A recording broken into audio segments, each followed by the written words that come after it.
Black All Tower right, guys. Podcast. Well, we are back. What a way to kick it off. We're already getting tainted. It's gonna be a good night. It's gonna be a good time. It's fucking Tuesday, my dudes. Oh no. It is Tuesday, my dudes. All of us are no, back it's Friday after a week of just having two. Next week we have a special guest, right? Next week we do have a special guest. Not next week, but the week after. Not no, next week. week after. Next week we do have a special guest. Next week our special guest is Josh, Andrew, and Daniel from. But we didn't have it to plug last week. But since this is going to be out on publicly the 27th, we hope you all enjoyed last weekend's festivities. Of course, last weekend was the 24-hour live stream Wattcast-a-thon. We did was it 3 to 4 o'clock p.m. on Saturday? 3 to 4 p.m. Eastern time. Yes. That is gmail.com. Yes, we are 3 to 4 on Saturday. So we hope you enjoyed that, and hope you enjoyed I don't know how good of a reveal it was, because for us it has not happened yet, but the reveal of the charity of time, something near and dear to my heart. And yeah, it's an honor to be the vice chair of that. So excellent. Fantastic. But I think it's going to be amazing. Oh, it's going to be a hoot. We're going to spend 4.5 minutes talking about Wheel of Time. Probably the rest of the time shaving our ball sacks. It's going to be a good night. I have already had people asking us what we're shaving this year. I don't know. We're going to come up with something. Maybe not shaving, but we're going to come up with something legit. I do like the shots idea from last year. Oh yeah, I think White Tower did that, and they had to severely bring. Maybe we shouldn't increase the amount required for shots, because it was 10 minutes in and they were like 13 shots in. From the past, we definitely study history as not to repeat problems. Yeah, see, I have to be kind of careful because I'm moderating until the last 4 hours. I see. Oh, actually, the end of our show should be the last of my moderation, I think. Fun. So, fuck it. Get turned, bitch. Right? Well, I know that this isn't coming out for a couple of weeks, but it is my first show back because I went to Orlando, the place where all the people are getting COVID. Hey. Oh, we told everybody you were suspended. Oh, yeah? For bullying in the playground of the Black Tower. Yes. I mean, none of these fucking soldiers learn if you don't bully them a little. New age, new tower. All right. Yeah. I will be sensitive to their needs.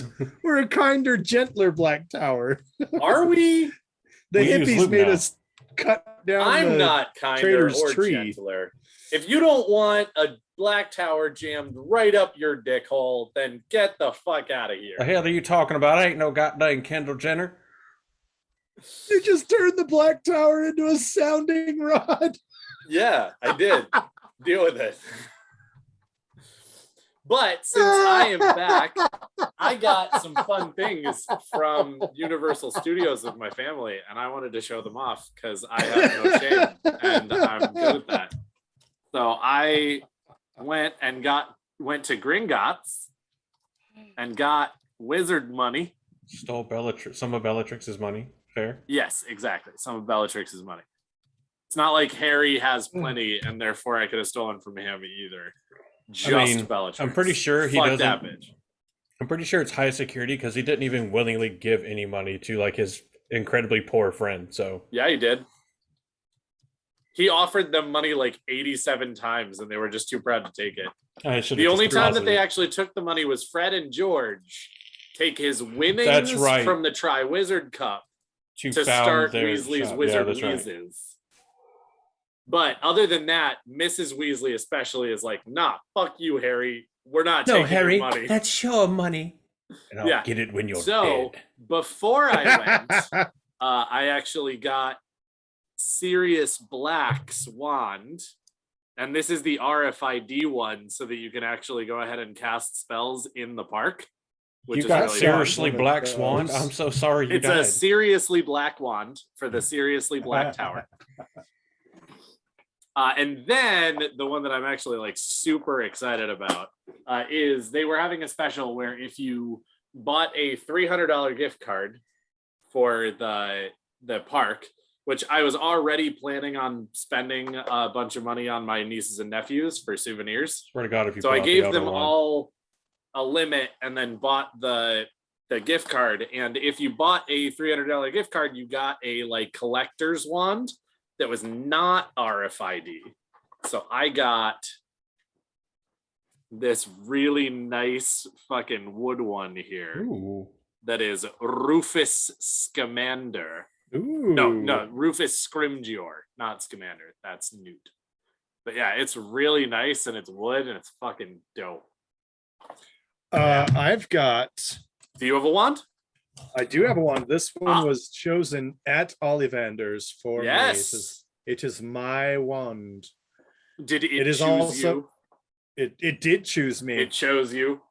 It was cool too, because when we first went there, my daughter was selected. We did the experience. And my daughter was selected to do the experience. And her face, man. Like she was so excited. Yeah. And the funny thing was, as soon as the experience was over, God dang it, I was cutting jalapenos earlier and I just touched my eye. God damn it. Awesome. Yep. No, the funny thing was, is as soon as we were done, my sister looked over at me and went, you just bought that wand, right? So, right. Yep. I did. Indeed. Well, it was funny. We went and did the Ollivander's wand experience as well. And unfortunately, it was a train wreck. Have a Ren Goku. Yeah. No, it was a funny train wreck because, okay, so two things happened. Number one, there was a whole group of people who were all wearing shirts that were like, oh, yes. There were a whole bunch of people who were all wearing shirts where one of them was like birthday girl Kayla or whatever. And then all of the other people were wearing shirts that were their relationship to the birthday girl. So one of them was like the sister, one of them was like the mom, one of them was like the dad, blah, blah, blah. So they all went inside and we all went into like the little room where you do the experience. And the sister of the birthday girl was chosen as the person who was going to do the experience.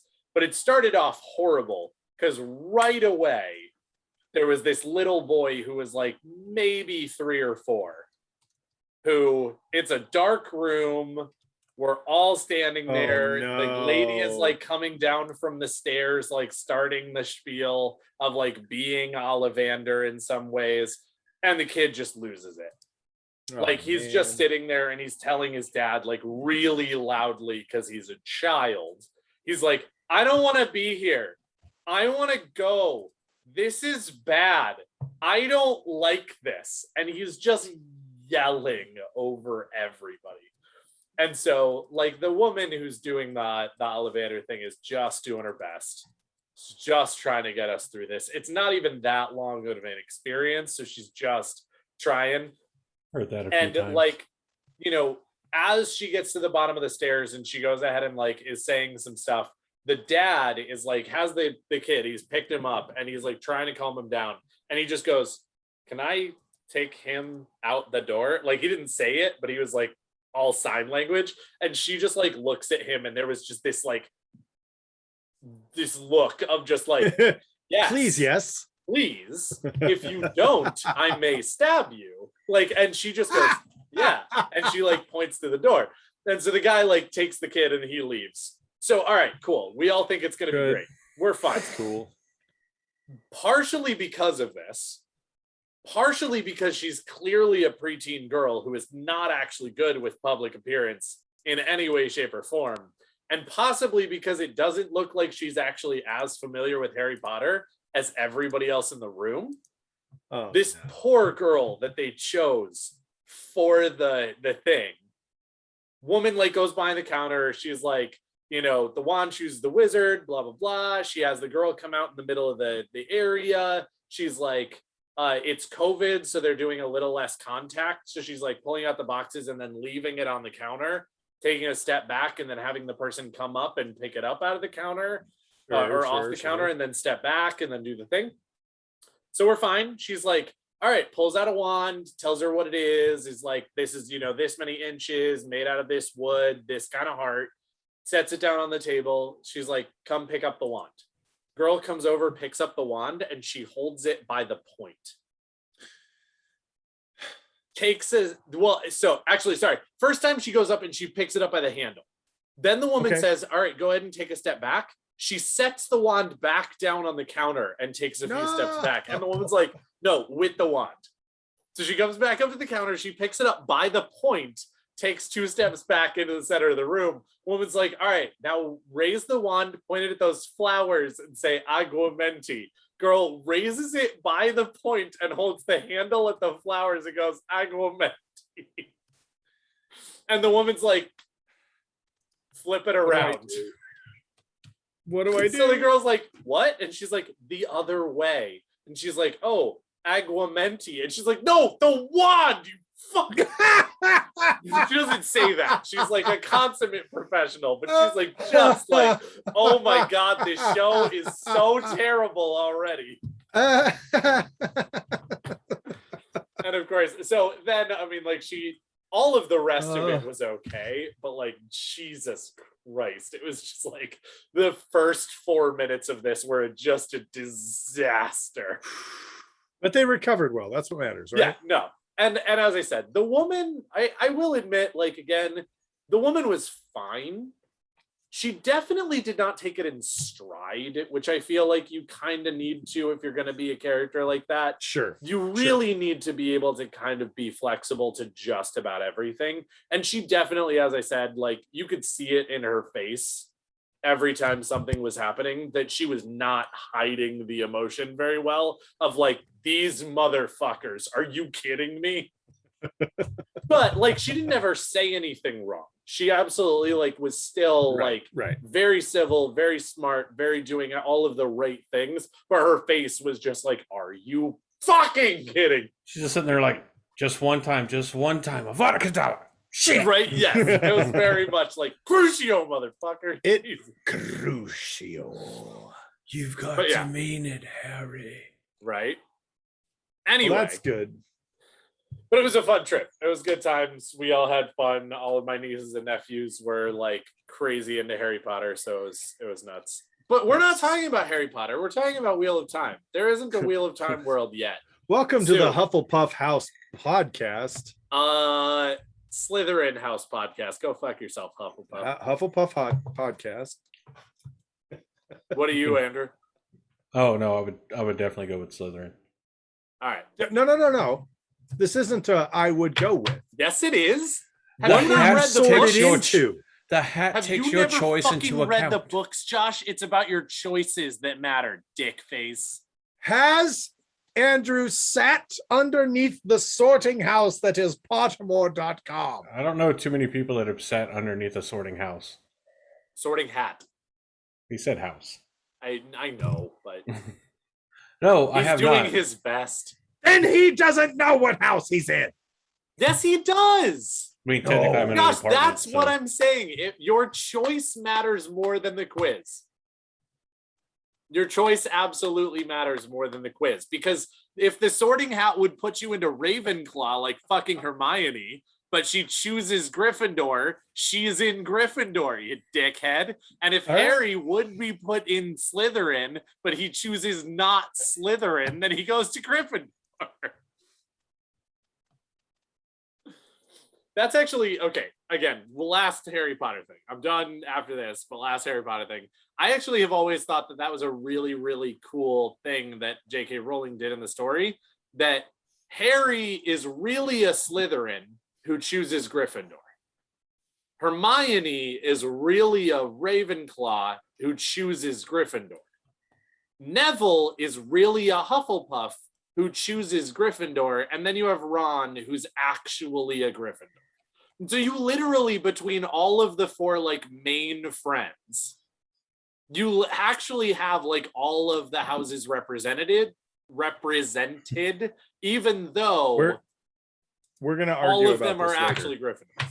But now we're going to talk about the Wheel of Time. We honestly one day we need to do a podcast episode that we just come in and we just talk about something completely different and act like it's what we talk about every nothing time. To do. Yeah.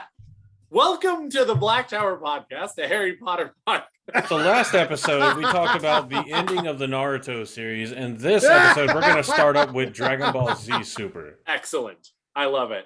You'll have to give me a little bit. You'll definitely have to give me a little bit of notice beforehand so that I can catch up on whatever we're talking about. Because if it's Naruto or Dragon Ball Z, I will be for the entire podcast if I don't get a little bit of time for homework. So we're having a binge party is what I'm hearing then. Yes, I'm down. All right. Okay. But today we're talking about Wheel of Time. We're not Black doing Tower that today. podcast, Wheel of Time podcast. A good time talking about Harry Potter because that's what Daniel's entire last week was about. But this week it's about Wheel of Time. But we're don't have a wand, but I've got flowers. Oh my God, we haven't even introduced ourselves. Hi guys. Black How are y'all Tower's doing today? I'm your Amin Khan Mahale, Daniel. Okay, who's back? I'm your Bajan Mahale, Andrew. Guess who's back? I'm the Sor of Van Mahale, named Josh. Da, da, da, da. How do you spell that last name? Yourmom.com. All right. So, is that actually a website? Yes. Don't Google it now. I'm not Googling it. All right, guys. So, as it's time to straighten the URL browser. URL browser? What the fuck? For the rest of this time, we are going to be talking about the Wheel of Time, and it's actually back to one of our kind of ongoing series.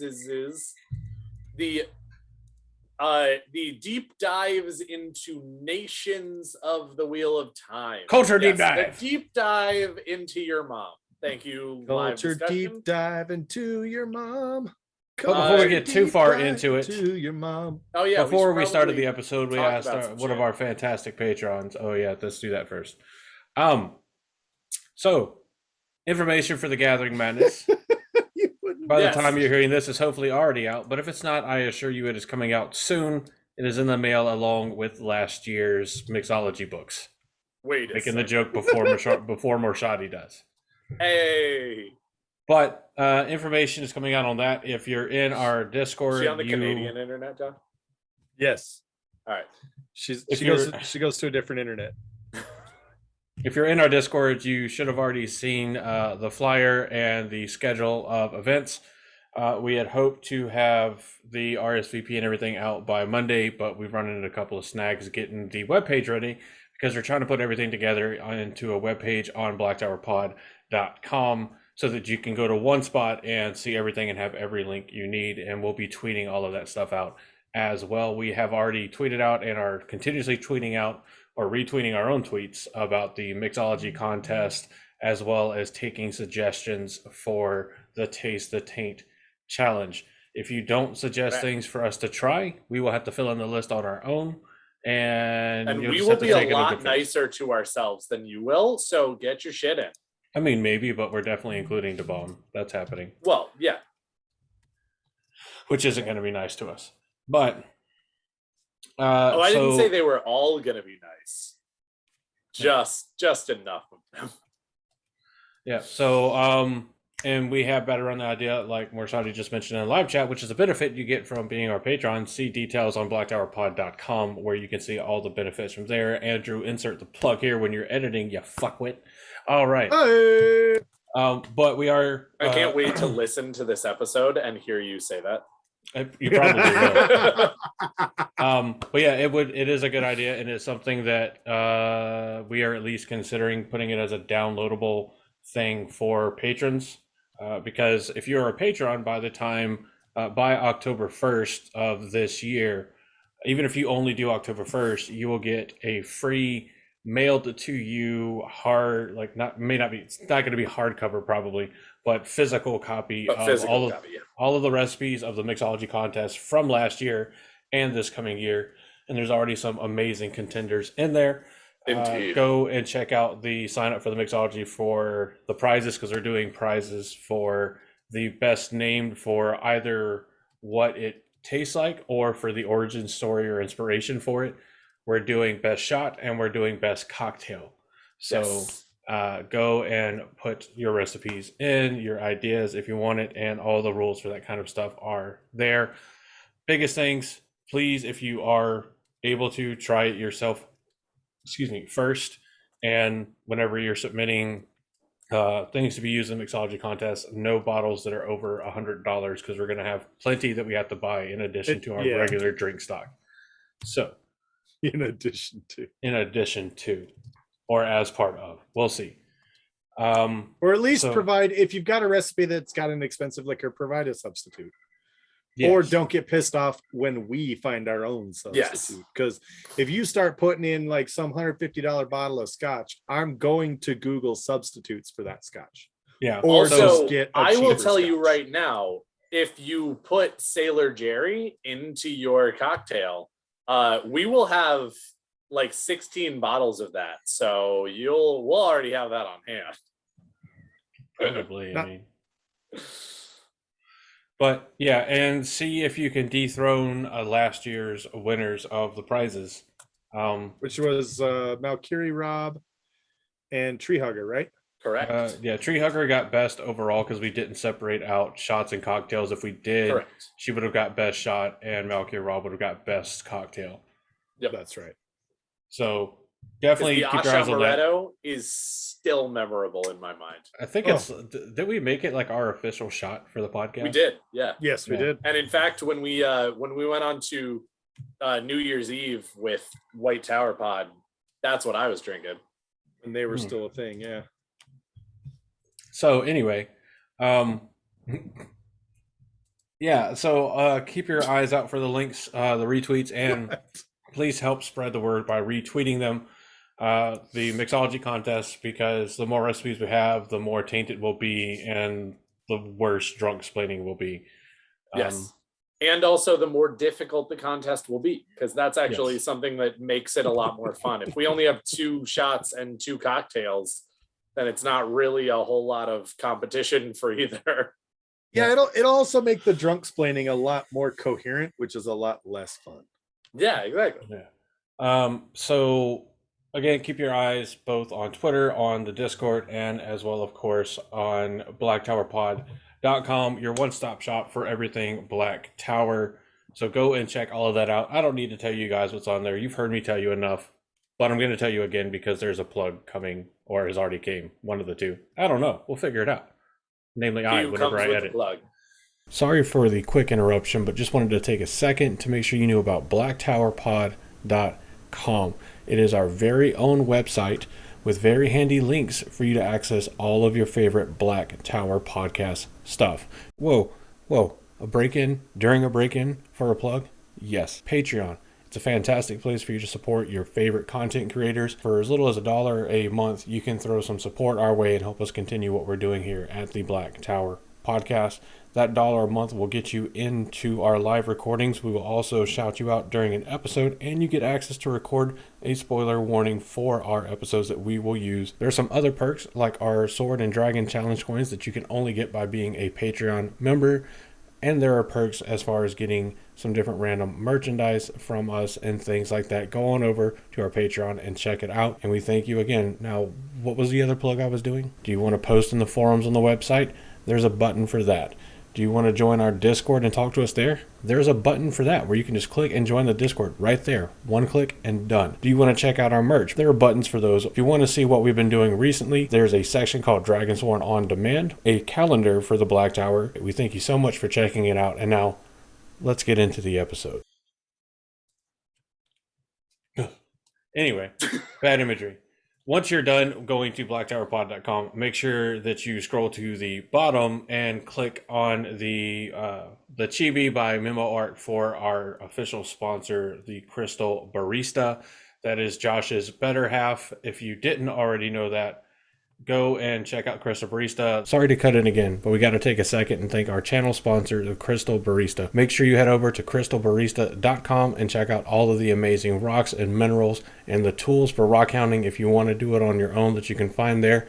If you want to do subscription boxes, Crystal Barista also offers monthly subscription boxes that are delivered directly to your door and hand-packed by Crystal Barista with the assistance of our own Sorvan Mahale, Josh. Also, make sure you check out the Crystal Barista's Facebook page at facebook.com/rockpick. That's pick as in pickaxe with a K at the end for all of the amazing deals that the Crystal Barista does do from time to time. It's also the same place where if you're in the local area, you can see posts and updates about coming events. Make sure you head over to crystalbarista.com and then check out the Facebook page, facebook.com/rockpick. And when you're done getting everything you could possibly desire from crystalbarista.com, make sure that you let the Crystal Barista know the Black Tower podcast sent you. Now, back into the episode.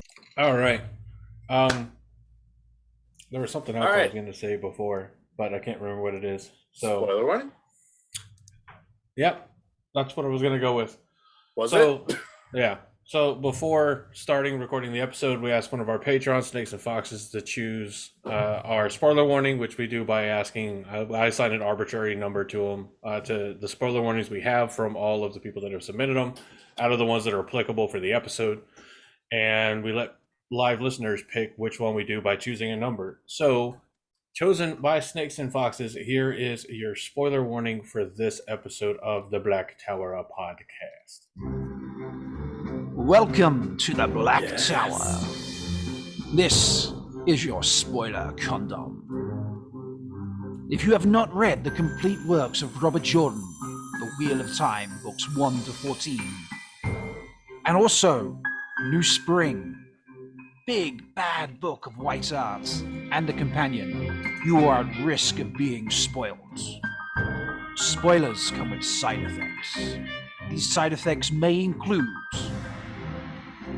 headache, nausea, vomiting, death, dizziness, vaginal or penile eruptions and ejaculations, dysentery, cardiac arrhythmia, mild heart explosions, varicose veins, darkened stool, darkened souls, more vomiting, arthritis, hemorrhoids or diabetes, virginity, mild discomfort, vampirism or werewolfism, gender inequality for the whole planet, spontaneous dental hydroplosion, sugar highs, even more vomiting, maybe just a mild rash.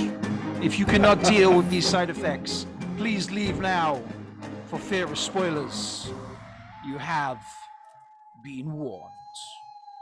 Oh, God. Somebody didn't listen. Werewolfism in the background there. Yeah. Oh, yeah. But yes. You know what I love? I love that our podcast is the only podcast in the world that has these particular side effects for spoilers. Oh, yeah. Yeah. So if nobody else is going to turn into a vampire getting spoiled on their show. So if you have what you think would be an incredibly funny or whatever idea for a spoiler warning and you want to record it for us, you are more than welcome to do so for $1 a month on our Patreon. That is a benefit for our patrons. So head on over to our website, click the Patreon link, and there you can become a family member supporter of the Black Tower podcast, which allows you to record at least a spoiler warning. I have it on very good authority that sometimes we accept more than one spoiler warning from the individual. So it also does not have to be a funny one, because Kate and Michael Kramer, like Kate Redding and Michael Kramer did one for us. It's very sweet and simple, and it's still just really love it. Whatever you want, and at least one of the three of us will kind of listen to it before we use it to make sure you're not sneaking in anything like grossly inappropriate that would get us in trouble. If you've heard literally any pretty much of our spoiler warnings, you know that we're not too worried about it being adult themed, because we're adult themed, because on paper we're all adults. Yeah, on paper. Also, I just want to throw out there, where else in the entire world can you spend $1 a month? $1? $1 A month dollar. and design your own condom. I don't think anywhere else in the world will allow you to do such an incredible act for so cheap. Hey Josh, how quickly do you think we could get that shop set up in your garage and just put backyardpod.com/design a condom? Daniel, I've missed you, buddy. It's good to have you back. I missed on a fucking gold mine idea right there. You're such on a gold mine, Trebek. For only $1 a month. Tell them how you really feel while you make them feel it deep inside. Hey, there it is. Or maybe not so deep. Who knows? Ayo. Or fake laughter hiding real pain. Hiding real pain. All three of the gentlemen who host the Black Tower Pod have some BDE. I'm not guaranteeing that we all have big dragons, but at the same time, we all have big BDE. Anyway, we have BE. Background. Dragon energy. Big dragon energy. All right, guys. What is our topic for tonight? Indeed. So tonight we're talking about boners. Down to the boners, down to the beaches, down to the poor saps who get just fucking destroyed by the Shanxian. All those people who we know and love, the Taraboners. I told you we were talking about boners. Dive into the nation of Tarabon. Yep. So, Tarabon, its capital is Tanchico. It's a great place to tan, from what I hear. Yes. It is Tanchico. I barely know him. Wait a second. I don't. It doesn't work. Tanchico is, of course, a port city on the western coast, sitting on the Arid Ocean. Tarabon's eastern border is with Amadisia, who we know from the White Cloaks, and its northern border is the Almas Plain. The people of Tarabon are, of course, called terrorboners or terroboners, however you want to say it. I like the second, if that wasn't already abundantly obvious by the three of us. But some people do mispronounce it as Tarabon. Whoa. Mispronouncing is the wrong thing. We are a community. They're just some people have strange accents. There you go. Well, see, because if you pronounce Tarabon with a Texas accent, it's actually motherfucker. Tarabon is governed by a diarchy. Diarchy is a system of government where the country is governed by two independent authorities. So for Tarabon, this is a panarch and a king, as the way their government is set up. The head of their government is called the Assembly of Lords. Their sigil is a golden tree with a thick bole. It's spreading branches balanced by roots below. It's sort also known as the tree or the golden tree. Yeah. A tree beard, as it were. It's like this. Yes, like spread, but thick. Their panel is a golden tree on a field that is vertically striped red and white. 4 red stripes and 3 white stripes. This one is correct on what.fandom.com, as most of them except for 1 are. Is B? There's only one that is incorrect. Yes, it is glaringly incorrect. I'm not sure that there's only one, but there's definitely only one that we. There's one that we know, and that is one too many. There's one. Okay, how about I put it this way? There's one that's bad enough that we noticed. Yep. I'm sure that there are a few others that are bad, but they're not as glaringly horrifying. They're at least close enough. But anyway, continue, Andrew. It has also, a couple. Again, there's a truth to those are artist representation or artist interpretations versus That's the true. one that we know of that's just diametrically wrong. Yeah, there is a difference between artistic expression and blatantly wrong. Yes, exactly. Indeed. And this one is blatantly, well, I can see where the mistake can be made. Taking the blade as the overall weapon rather than what is meant, the actual blade. Correct. But it's a fair, like we it's a joke. Wattfandom.com. If you happen to listen, we're joking at you. We are making joke on your face. We are making joke about egg on the face.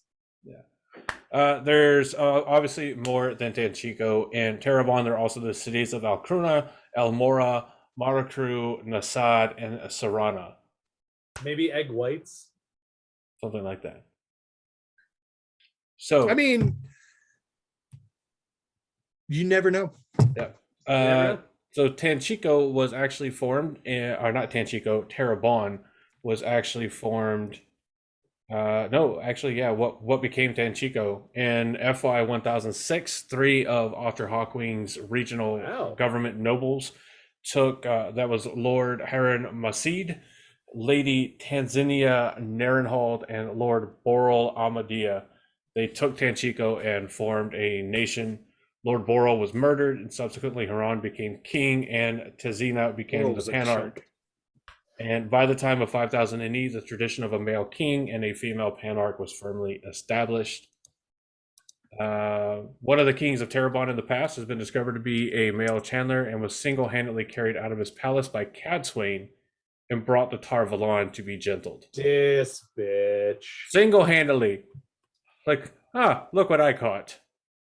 Dude, Cadswain's scary. I don't like her, but I respect the hell out of her because of how scary she is. Like, I don't like her attitude. I don't like the cut of her jib, but I appreciate her skills. Well, that's what I was gonna say. I respect the shit out of Cadswain's abilities, and the fact that, if I'm being honest, throughout the books, there is only one person that I actually fully disagree with her methods for. Sure. I don't love them for everyone necessarily, but there's only one person who I think she does actively badly. Yes. It's just that person is so goddamn important that it's like, bruh, what are you doing? Yeah. No, I agree. Her skills are off the charts. It's just that her attitude with Rand sucks. Yes. I actually think that her attitude with Alana, for example, which just got put into our live recordings discussion, I hope as a joke, I actually think that she does well with Alana. I mean, like, not necessarily like everything that Alana needs, but like I feel like she definitely comes in when Alana's in a not good place and goes, all right, Alana, get your shit together. We need you to be we need you to be here, and we need you to do right because you did a thing, bless you. That means that we need you to get your shit together. Which is kind of what Alana needed at that point, because she turns around and is just like, all right, cool. I'm gonna get my shit together. Now stop badgering my fucking border. So I can see that. But keeping in with our theme of where we sometimes mirror the cultures, real life cultures, with the cultures in the books here. There are numerous diarchies that exist throughout the years. And one of the most famous ones is from Sparta. Yes. And you've got the king, Leonidas, so this is and the Congress or the Senate of Sparta. 2 kings. There were always 2 kings of Sparta. He also had the parliament. Right. And where I was going with Did that I jump was the gun on you? I'm sorry. a little bit, but that's okay. I wasn't actually going to get into the second king because but what I was going to do is I was going to say that's part of why the battle at Thermopylae and holding back the Persian invasion was such a famous story, because he was actually told by his parliament no, you can't do that. Don't fight them. They will destroy us. Please don't do it. And he was like, no, fuck you. I'm gonna get a glorious death. It's gonna be great. And it's also kind of fun because Tarabon is in a like a 400-year war kind of a thing with Aradomon,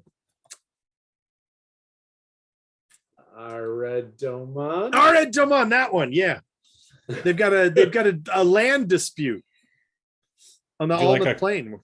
Would you like a current real world example of a diarchy? Like an actual existing one right now? Ooh, what's the current real world? Swaziland. Who the fuck is a Swaziland? It's a country in Eastern Europe. Officially known as the Kingdom of Eswatini. I have never heard of this. Which I'm probably butchering the name. Really? Swaziland? I've never heard of Swaziland. I'm going to say that's why I don't know what it is, because you guys are Swaziland. Swaziland. To really piss off some people. Yeah. That's where Patrick lives. So it's technically it's an absolute monarchy, but also a diarchy. Patrick's dead. So they have a mother. There. They have a mother queen and the king. That's why there's so much ghosting in Swaziland. Yeah. But it's a diarchy because the king and the mother queen are always mother and son. No. However, in practice, the king of Swaziland has more power than the mother queen or the queen mother. Sure. Dude, I'm looking this up. Although it's argued that given such wholesale authority to the monarchy's role, male is not a true traditional custom, but is rather viewed as neo-traditionalistic. Sure. It's a big word. Neo-traditionalistic. Mm-hmm. Basically, that's traditionalistic, but like in the Matrix.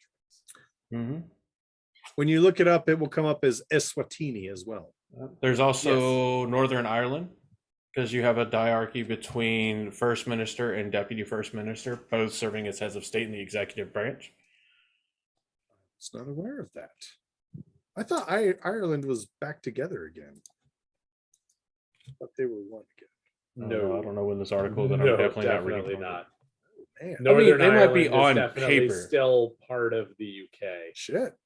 Yeah. You know what, guys? Just ignore everything I say. For the rest of the evening. Let's not talk too much about this because we have, I think, a fair number of people that download this in the UK, and I don't want them to get flagged. Just say tensions are real. Tarabon, and they have an Almouth Plain measuring contest where every once in a while they go, "Hey, it's ours." But it's not particularly a valuable piece of land. It's more of a status thing. What is this? Yeah. Oh, well, you said not valuable. Never mind. I was about to say South China Sea. No. It's not a particular. It's like the island. Yeah, I was going to say the South China Sea. It's incredibly valuable, especially with that man-made island there. What is it? There's an island that is. It's. There's a border between Canada and Russia and Canada and Greenland. Yeah, and they show up once a year, take down the other country's flag, and leave a bottle of their national whiskey. Yeah, and that's the extent of the fight. This is a much more peaceful version of border dispute. What the fuck are you gonna do? It's fucking Canada and is it Canada and Iceland? I want to say okay. I'm going to say we're looking it up right now. Border dispute. It should be Canada and Greenland. Because those are the ones. Canada and Iceland, Canada and Denmark. Okay. They fight over. So whenever they fight, Canada comes in, takes down the Danish flag, and leaves a bottle of Canadian whiskey. Whenever Denmark goes back, they take down the Canadian flag and leave a bottle of. I said Danish. Is it Danish or Dutch? Danish schnapps. Yes. Denmark. And I would hope that they leave a Danish, which is in no way connected to Denmark. I don't think, but. Yes, the Nederlandishers. Those are the Dutch. Those are the Dutch, and it is the Harris Island in the Nars Strait that is right in between where Denmark gets the closest to the actual to Canada, which is actually which was actually their way of contesting ownership of an uninhabited island in the Arctic would better suit a dinner party than a battlefield. It comes down to BYOB. Well, and I very much feel like that is the dispute that's going on with the Almith Plain, because as Josh said, it's not actually a very valuable place. The only thing it would be valuable as is a battlefield.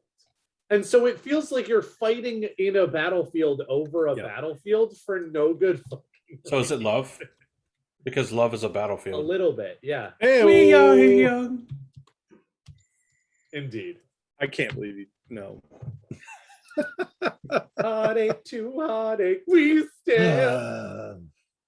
No promises, no demands, except that you give us the Almond Play.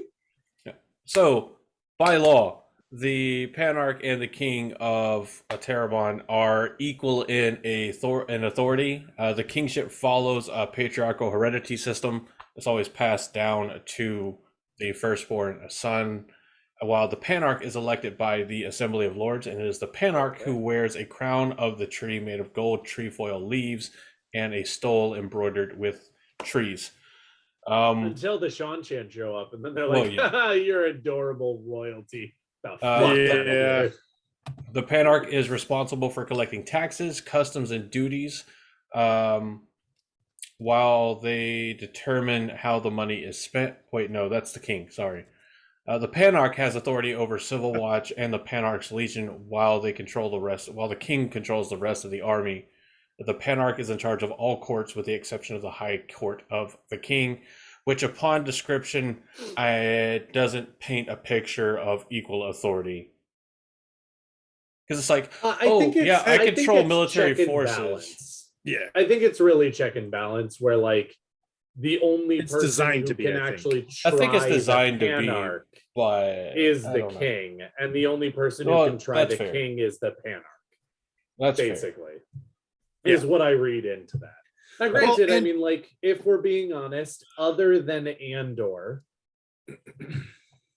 in the Westlands, it doesn't really feel like we have many non-patriarchal. Oh, no, that's not true. Mayenne is also not a patriarchy. But there aren't a lot of non-patriarchies in the Westlands. That's why I said other than Andor. And then found one that was other than Andor.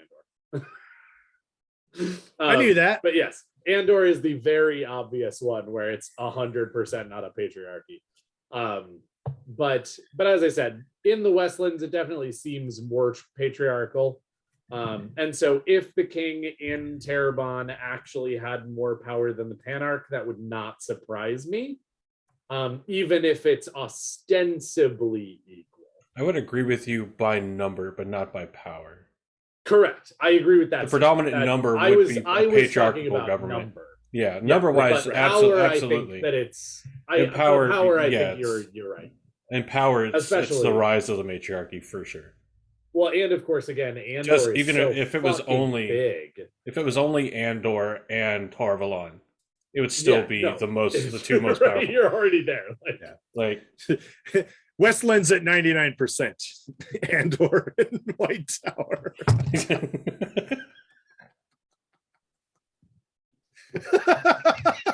I think if we're being fair, it's 95. Let's give 4%. Okay. I'm sorry. Yeah, the Borderlands do a pretty 75%. I think the Borderlands get 20, 25, or 24%. 23%. I was giving Kyrian 5%, and then the Borderlands 20.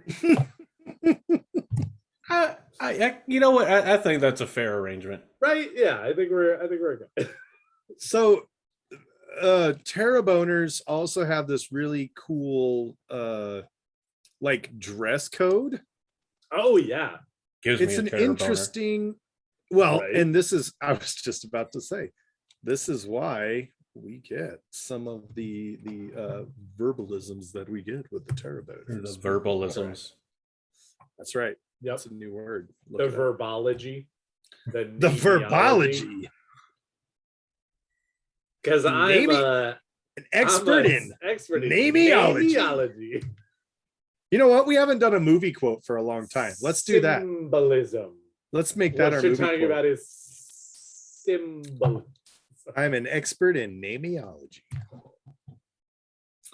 No, I was just gonna say they've got this really weird idea Can I answer? No. I know. I'm just kidding. No, Daniel. It's for the listeners to play. I just fucking I have it on the tip of my tongue and I can't remember the fucking movie right now. Are you serious right now? Like it's bugging me. Like it's like right there. You're the first one that got that right. Well, I'm an expert in namiology. What? Two solid theories, neither of them being motherfucker. abnormally large. You got a theory to go with that tie? Did you know that the phrase that I'm an expert in namiology is also a song by A Murder of Crows? Really? I did not know that. You only know that because you just Googled it. Yep, that is the only reason I know that. So right, Taraboners, back to Tarabon. They always have. They're always like COVID ready. They're COVID ready all the time. Don't do that to us. I'm doing it. The Taraboners wear their mask in public. Why don't you? Yeah, fuck. What are you, an Aradomani with no shame?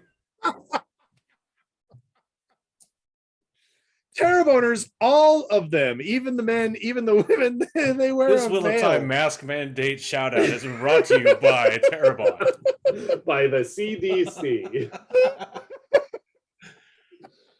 The Center for Dick Control. The CVC. Okay. This is a serious podcast. Since fucking when? I don't think we could pay anybody enough to believe this is a serious podcast. So we could pay people to believe that.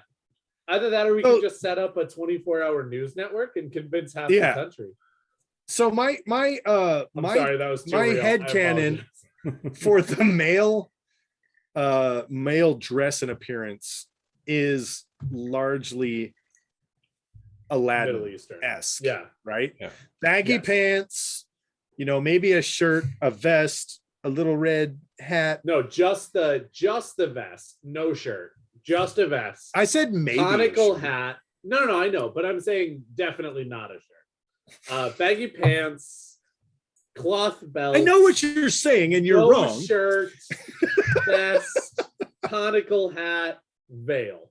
They wear baggy white trousers so that all of the people of marriageable age can tell if the man courting them has shit his pants. If he's got dysentery, he's not worthy to marry. If you got the dysentery, you're not worthy to marry. That's a public health adage. announcement. That's an adage. That's an adage in Tarabon that they. I'm saying in Tarabon, if you get dysentery, you're not worthy to marry. Jesus Christ. But yes, they wear coats embroidered with scrollwork on the shoulders and loose-fitting shirts underneath the coats. Every time I look at a picture depiction of a Taraboner man, it makes me think of Ba Sing Se from Avatar. Yes. Oh, very much so, yeah. Which we all know that there is no war in Ba Sing Se. Do you know, I gotta say, for Tarabon, there is no Rona in Tarabon. No, there is no Sean Chen in Ba Sing Se. That works. I feel like that's what the Sean Chen come in and say. They just like wave their hands at all of the Taraboners and they're like, there is no Tarabon. There is only Sean Chen. And the Taraboners are like, yeah, there is no Tarabon. There's only Sean Chen. So one of the things that Tarabon is most famous for is that the Guild of Illuminators was founded in Tenjiku. Correct. Which is very, very interesting because Illuminators are known across the Westlands for creating fireworks, night blossoms, right? And so the magic sparkly boom booms. Magic sparkly boom boom. Yes. Oh, thank God it's just fireworks. I thought the dragon was fighting in the sky again. No. Right though? Oh shit. Yeah, just I have to imagine that there are some people in Tarabon. Drone shows. Yeah. That is the conspiracy theory in Tarabon. That There's the some dragon people that never are like- fought in the sky. It was just an illuminator's display. It was just an illuminator's display. They were experimenting with a new illuminator. Magic bullet, I'll tell you what. I'm telling you, the moon landing was fake. You still believe in the moon? The Dragon Reborn can't melt steel beams. That's a trick. You got to out conspiracy the conspiracy theorists.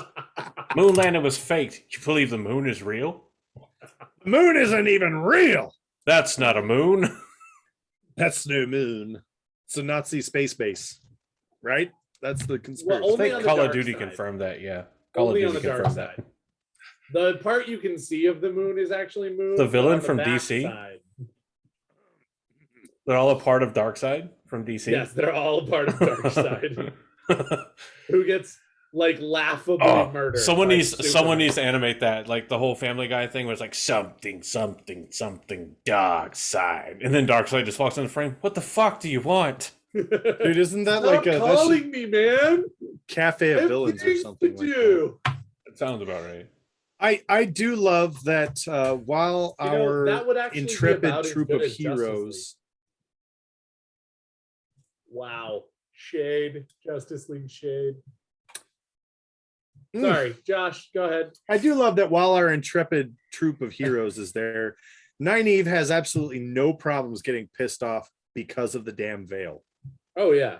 She puts the veil on to like blend in, right? And she's like this Behind my veil.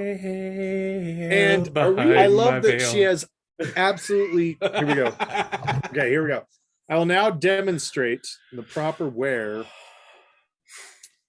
of a You just of a are gonna rob a Taraboner. bank. It's not quite That's see-through. No. Well, it doesn't this have is to be. You look like an see-through. It angsty just- teen in the It streets near can Berkeley. be see-through. This is Now, here's the bullshit. problem. All right, Um, anarchy. Get out of now here. Nowadays, they say, if you go to a restaurant, take your mask down, take a bite, and then put your mask up. No, the Taraboners had it right. Okay, this is a technique that they developed. You lift up the veil. This is ridiculous. This is so dumb. What are you doing? What movie have I seen this in? What was the movie where the Wait, chick hold on. had the dick for her nose? And it was hidden by a veil. Oh, Jesus Christ. And she sneezed I and it know shot the baby answer, gravy. but I don't remember.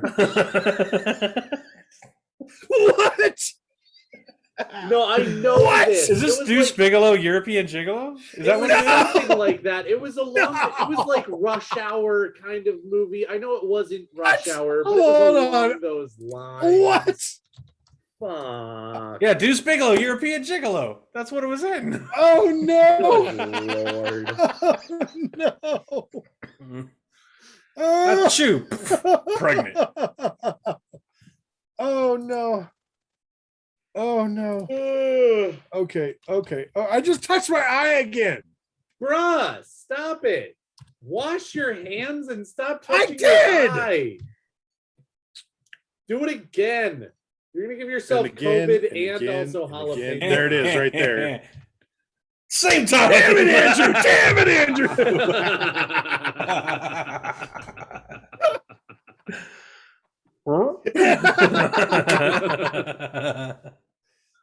Oh shit! This is quality radio right here. I admit, though. No, Tarabon. So there was a number of notable things that happened. All the podcast that's fit to print. I also don't know why half of the searches in this are "say something nice, nothing but trouble" from 1991. Me either. What the fuck? Somebody's throwing some serious shade. Either that or they were the first ones to actually do it, but everybody forgot about it. And Dick for Nose has been a concept for a lot longer than we Is this a fucking mask? It is. Big Lad Brown Dick Nose Mask Oh no! Nope. from rubberjohnny'smask.com. No! Nope. $13.80. Save No, $13.80. Andrew! No! That is No. $13 more than it should be. Am I not allowed to show up to the next Jordan Con with that? No! I'm wearing my mask. I mean, you do what you think is right. You do buddy. you, boo boo. You do you, boo-boo. So other interesting things that happen. So of course we know that Tarabon gets fucking wrecked by the Shonchan. Okay, Well, the Forerunners The houses come. of the Guild of Illuminators are destroyed. To be completely honest, wrecked is a strong word. They don't actually get wrecked.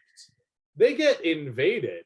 Okay, they okay. Do. Just like infrastructurally, but the way they get that wrecked. the Shonchan invade is so much not wreck. Like they just come in and are like, "This is ours now. This is ours now. This is ours now." What do you mean it is not ours? We put down a flag. It is ours. It has a flag on it. It is ours. You are wrong. Captured the flag. We put down flag, and we also put down good bottle of Shonchan whiskey. And so both of you are wrong. Both of you are wrong. That is not how they do it. Continue. Here's how they do it. I just was going with this is ours. This is ours. We put the Shonchan flag on it. It's the greatest flag in the world. We seceded from regular Shonchan, and now we're doing other Shonchan. They did not secede from regular Shonchan. You get the fuck out of here. They're actually just fucking making a Texas joke. I'm fucking done. I'm done. They do. Stop. They come in and they go, all right, so this is ours. There it is. This is ours. We're gonna put in our flag, and then all of y'all fucking more shoddy. Gotta start driving. I'll have a good time now. You hear? Wait, hang on. Hang on. All fucking y'all gonna. But they get in there. Vow to be. And they're like, y'all gonna vow to be Shonchan, and then when y'all vow to be Shonchan, you're not Taraboners anymore. And you know that's like the interesting thing, right? They like just bust in. They're like, they've got that big Hawkwing energy, and they're like, this is ours now. All you have to do to not die is swear the oaths. And they're like, go over there and take that pasture. It's going to blossom into a Hawaii night trap recruitment. Hey, all right, boom. Except for King Andric. Andric was like, oh hell no, fuck you, I'm not doing this. And they just, okay, cool, you know, we respect that, but you know, fuck you, and they kill him. Yeah, they and do. Then Panarch resisted as well. Yeah, Amathera's the Panarch, and her fate fucking was longest worse name death. ever. Fucking longest name ever. Elfdin Casimir Lunaut. You mean Theros? Panarch of Tarabon. Lunaut almost seems like a conjecture, like a combining of like lunar, like cosmonaut or lunar like eclipse. I don't know why. Amathera, Elfdin, Casimir, lunar eclipse. It doesn't matter. She's Decovel now. So. Yeah, so they take her and they're like, oh yeah, you don't wanna be Shonchan? You don't want to be Shonchan? Cool. You'll be Shonchan property. And they break her. And it's really, really sad. Very effectively break her. And it's a little devastating. Especially because we met Amathera. She's actually really kind of good people. She's not a bad person. She's not at all bad. And I'm not bad. I'm just stuck in a shitty situation. She's no more gays. Show up and they're she's no actually really nice. Hey, you watch your mouth about Bear Lane. I'll fucking take you out and fight you behind the fucking 7-Eleven, right? Yeah, if I'm not there in 5 minutes, start without me. I'm gonna take you behind the goddamn. What's that fucking super popular? I want you to hit me in the face. No, it's the really hard big one. as you can. The quick trip. No, I'm not sure you heard me. Not some arbitrary percentage or some fake number. As hard as you can. Sorry. First anyway, punch me. Is it like Big Chuck's? Big Chucky's? What the fuck is the place called? What the fuck is on our live chat? What the fuck is on our live chat? Amathera is eventually liberated, and Julian Sandar. Bucky's. That's it. Take you out behind the Bucky's, and I'll beat your fucking ass. Bucky's. All right, fucking dude, I lived in Texas for years and I never heard of no Bucky's. What? When I went to 50 Scout School, the best part when we got done shooting and pouring rain was going into Bucky's, sopping fucking wet and just picking up whatever the fuck we wanted. I'm telling you right now, if you're in northern Texas, it's Toot and Totem.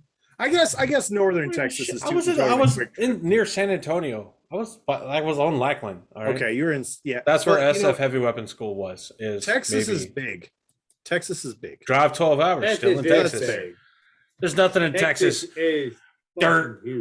dirt, bush, cactus, oil, bush family, dirt, cactus, oil. Bush family. The Bush family again. It's like so the Sean Chen come in, they're like, this is ours now. Hey, weird George W. Bush painting. We're killing you, the king. By the way, the Panarch, what do you want to do? And the Panarch is like, fuck you. I'm not doing this shit. And the Panarch is like, they're like, okay, cool. Okay, you're no longer the Panarch. We have now you're a sweet dancer because you are pretty. You don't want to follow Sean Chen rule? Okay, we break you. Yep. We are the Sean Chen. Und wir will have war. Und wir.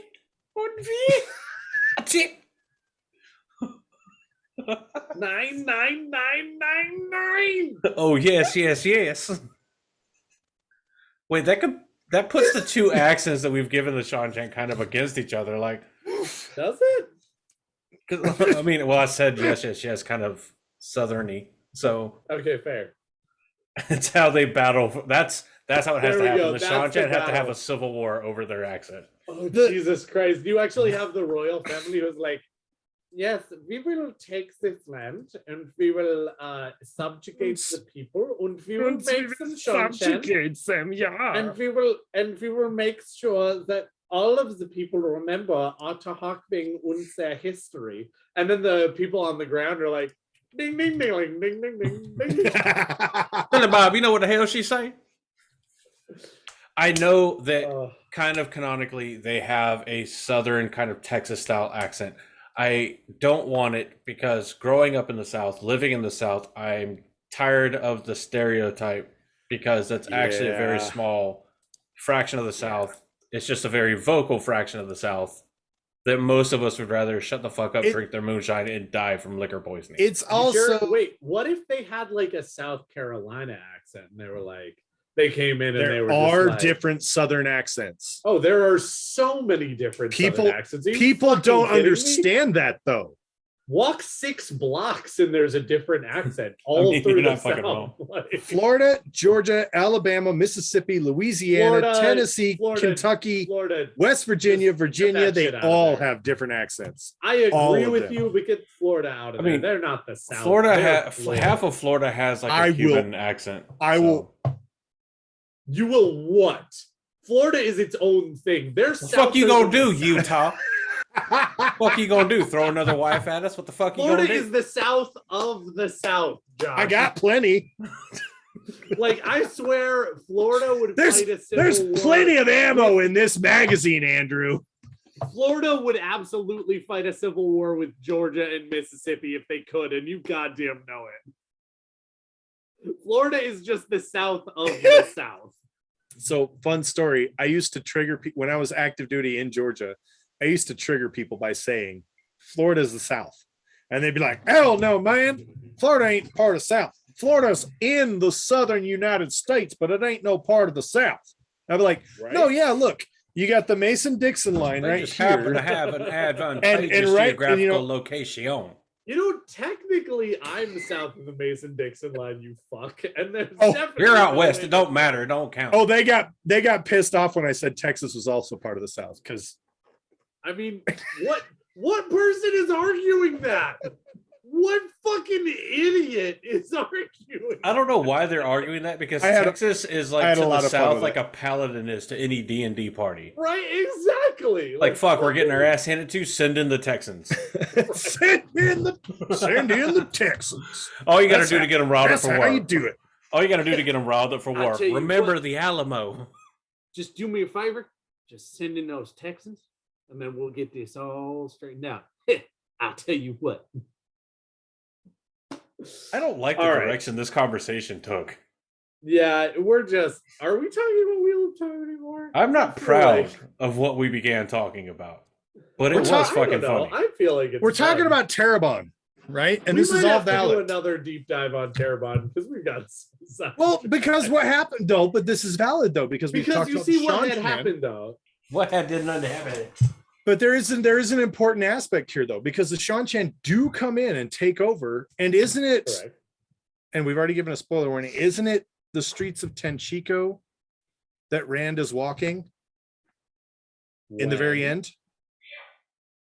when he sees how well everything's run. Isn't it Tenchiko? Yes. Yeah. You are correct. So he looks and that's where I was going with this. So the Shanchan, as much as I detest them. Well, we've talked about this before, and this deep dive isn't on the Shanchan. We've done that one where the life for a Shanchinian farmer is actually fan-fucking-tastic. But so that's what happens. The method by which we get there is pretty goddamn messed up. And that's the thing is so the thing that you have is that Tarabon is almost famous for being kind of rowdy, right? Oh yeah. There's an upper crust, there's those who live in squalor, there's very little middle class. Incredibly class. See, here's the interesting thing. Just a quick tangent on the Shanchan. Robert Jordan was able to make an entire culture hate it because of it's incredibly important. I am not minimalizing it at all, or not intentionally doing so, but made an entire culture hate it because of one cultural aspect. Accurate. Well, it's a pretty big fucking aspect. It is a pretty big fucking aspect. That one, but it's a singular factor. Everything else about the Shanchan is in the books and described as fantastic. It's that one aspect that's massively bad. I will throw out there. I'm not sure that that's totally, or at least I will say I shouldn't say that. That's not accurate for me because I think that the royal family is completely fucked up as well. Now, again, we don't actually go into the royal family that much because the only actual royal blood person this side of the Aerith Ocean is Tuon. And so she's not dealing with like other shit, but right. I have to say, like, God, the royal fucking family of the Shanchan. I would rather them try to murder each other than murder the citizenry. And same, no, and that's where I was going with that. Preferably neither, but it would be better for if there was neither. Like you have a situation in Tarabon which is very, very, very, very classist, right? You've got the upper crust. Yes. You got the bourgeoisie. You got Bezos and you got Jeffrey Bezos. You've got and those Elon that are Musk. living born in 1963. Jeffrey, and then you've got sort of your merchants and traders, right? And then it's a Bo Burnham song, of course. You're right. Yeah, exactly. Yeah. Oh, I know the whole thing. Sorry, that's kind of the thing. And that's kind of the thing. So when the Shanchan come in, they're like, okay, cool. Everybody keep doing what you're doing. Only now you don't have to worry about getting stabbed for doing it. And they sort of impose a bit of equality and lawlessness, which, God, I hope you guys know how much I hate to say that, but it points to Andrew's point of Robert Jordan writing a culture, the Shanchan, coming in and imposing their will so well that they can ironically create equality while at the same time promoting this amazing, horrible. It's funny because in of time, our biggest opponent was the hypocrisy. Well, it's interesting because again, it's a little bit of the Thanos problem. Like, again, they're absolutely trying to solve a problem in the world. They are. There is a glaring problem in the world or in the universe as the Thanos problem presents, which is there aren't enough resources for people, or at least it is not equally distributed. And of course, you have this problem and everybody's trying to figure it out. And someone comes along and goes, I have the solution. And their solution absolutely works. Don't get me wrong. Well, the last guy that said I have a solution didn't go out too well. Right? Yeah. Thanos is the same way, where he comes in and he says, this is how we fix it. And everybody goes, dude, your solution is almost as bad as the problem. Go fuck yourself.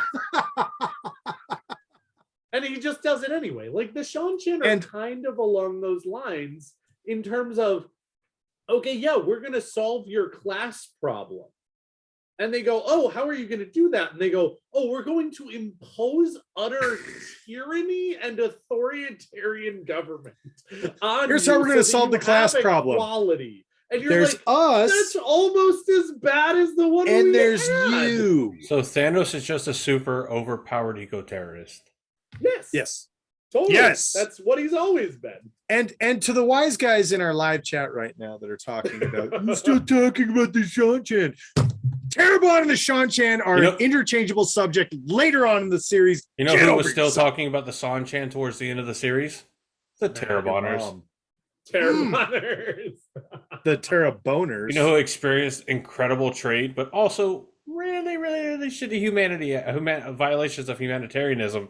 The Taraboners. Phenomenal cosmic trade. Really, really big human rights violations. Itty bitty living quality. Living equality. But it was good because these guys they come in. They just walked in and said, they "We reject your law and government order, and substitute our own." and keep. That's accurate, sir. Yes, it is. That might be the best description because they're not even acknowledging other governments. They're like, "Oh yes, you're part of the Sean-Chan Empire. Congratulations." You've always been though, because these are our lands. Yeah, that should be a whole nother episode. Next episode, or not next episode, other episode idea. Maybe we do this one with our next guest.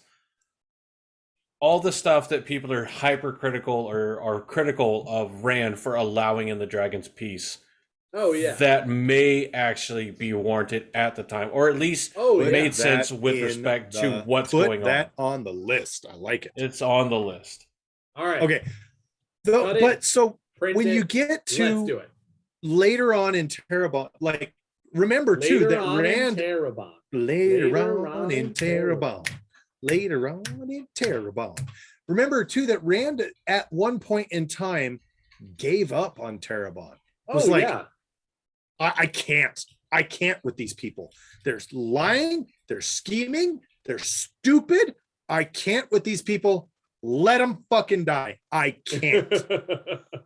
And it's when he has his moment of self-reflection that he travels the streets of Tanchico and he's like, guys, this is amazing. I disagree strongly with their methods, but yes, these people are genuinely happy and prosperous. He saw, and this is one of the most, in my opinion, one of the most brilliant moments of Robert Jordan's writing.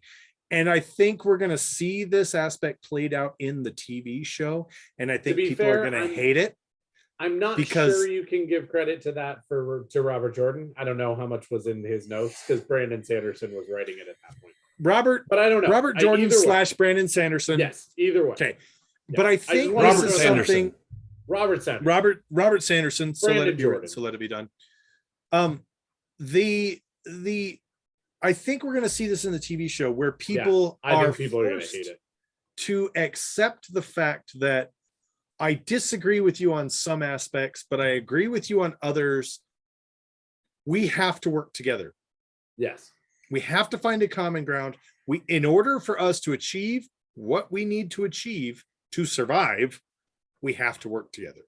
Yes. That's one of the things I hope it drives home is it's easy to sit outside of the series and take our history and our world and what we know in view and sit on a moral martyr pedestal and say like, this is terrible, this is horrible. And I'm not saying that it's not completely right, that something is in fact like completely horrible. And in fact, all three of us sit there and say this because it's true. But one of the things, don't also sit on the other side. Yeah, one of the things you have to do with things that are like from history, like in the series or whatever, is it's not from a perspective of accepting it, of endorsing it, or anything like that. But the best way to try to work against the things that you find completely abhorrent for whatever reason is to understand where they come from, because understanding where these things come from and what brings them to fruition is what gives you the power to attack the cause at the source. So just like finding out that the Soul Dom can also be taught to channel is a way to tackle their abhorrent human rights violations at one of the most predominant sources. Well, because and look at, so many people are incredibly super critical of the Shanchan and the Damane and the Soldam and the Kova. As well they should be. Yeah. But they don't parson that off to the guy Shane as well. Yes. And I'm like, if you're going to be super critical of one, you have to be super critical of the other, because they're both intrinsically the same core principle thing.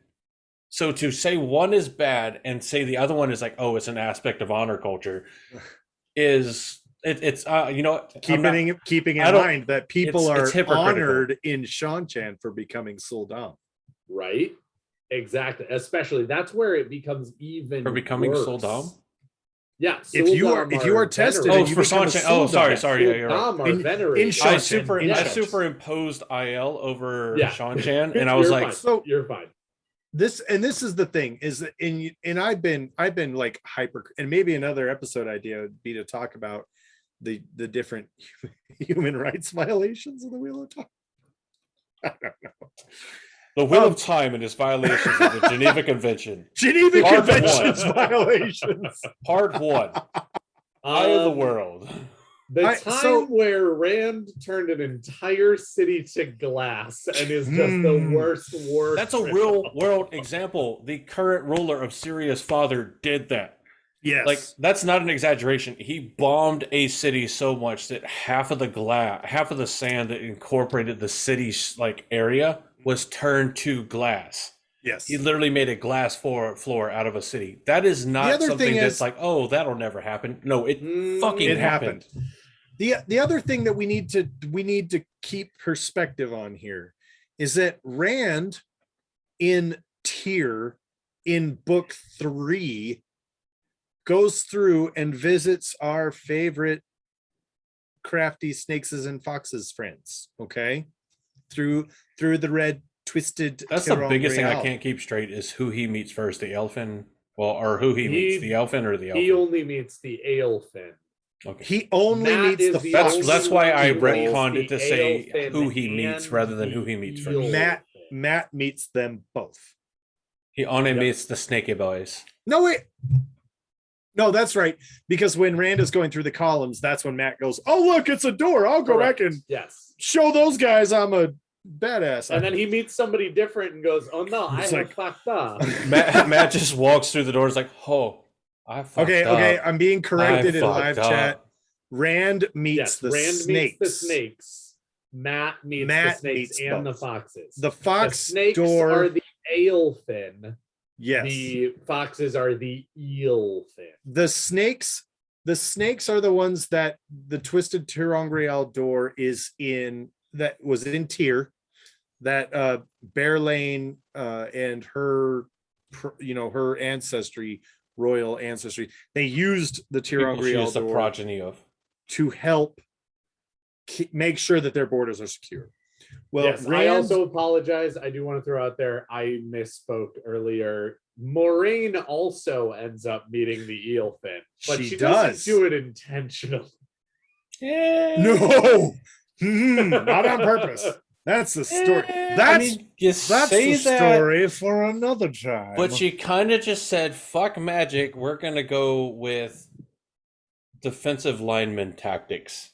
Yes, exactly. When you're punching way 42 set hut. When you're punching way above your weight, just grab and throw. You gotta do something unexpected. Okay. When you're fighting Francis Ngannou, just bring him to the goddamn ground. Back to my point here.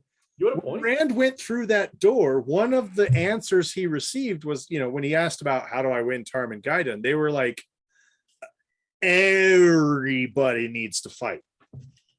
And he recognized the Shanchan as one of the elements of everybody equation.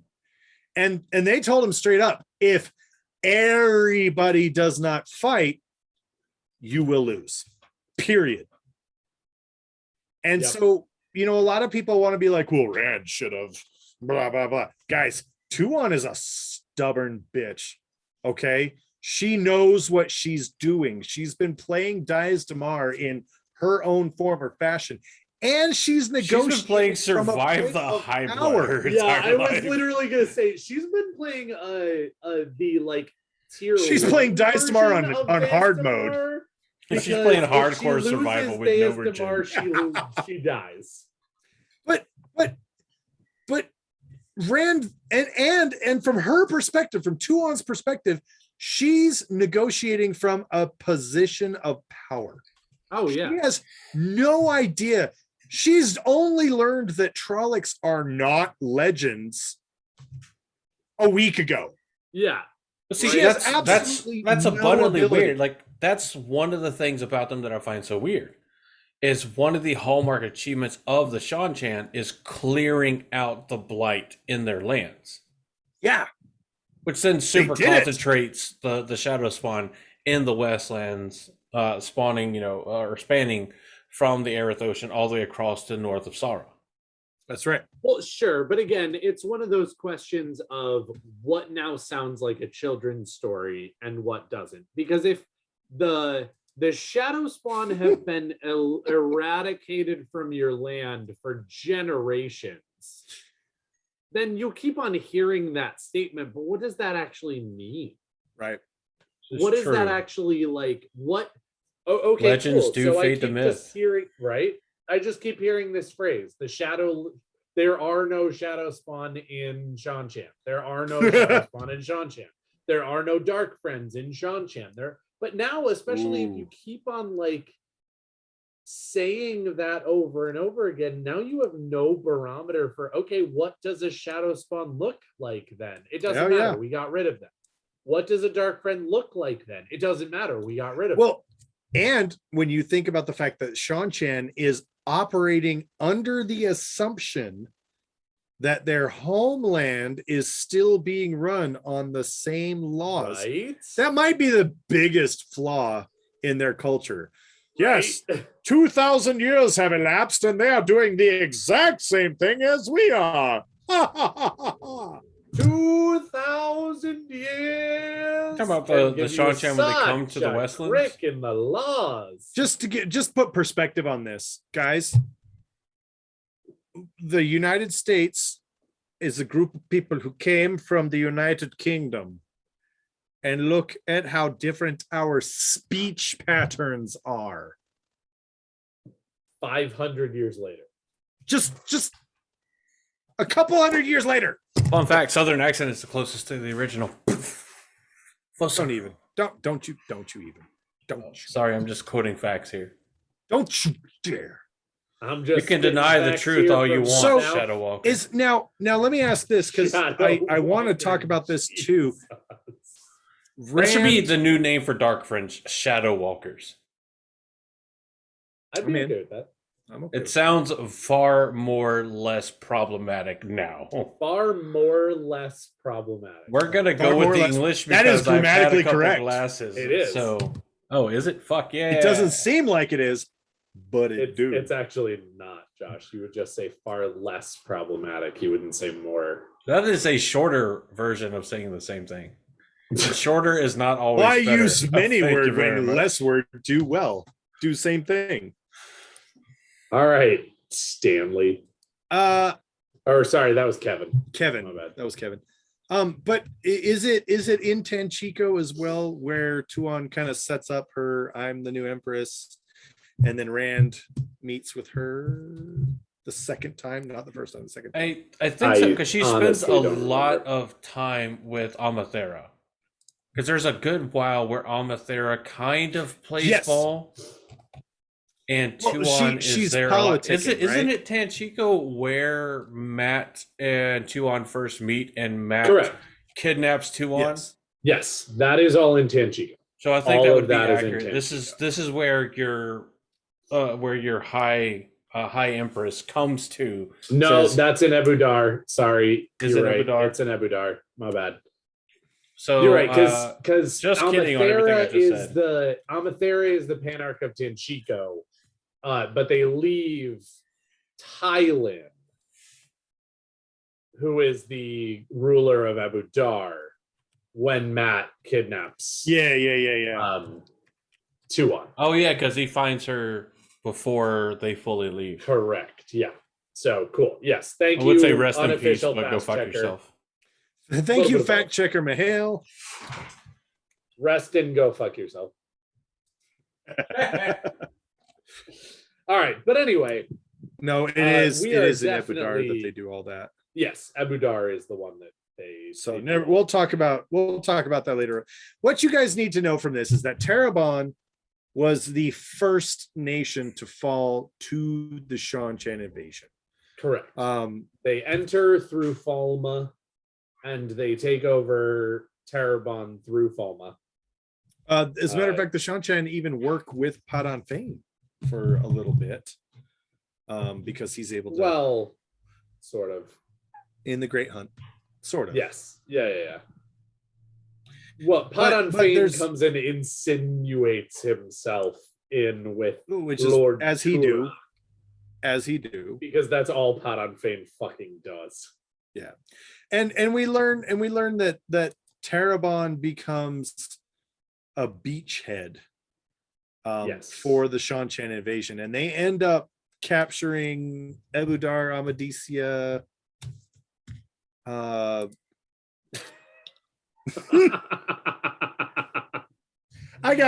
You know what? I should learn. I should have learned my lesson. You're never going to, but you should. But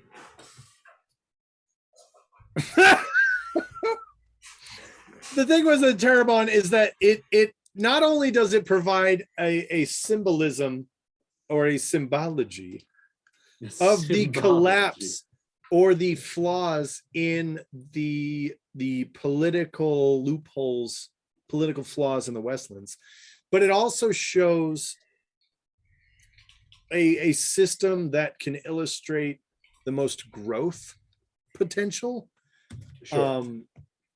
under the right leadership. So again, none of us here are like, I can't. Continue. I can't. If you want to know what I'm laughing at, please don't look at join our Patreon for $1 a month to see what the live chat is doing to me right now. I'm being attacked.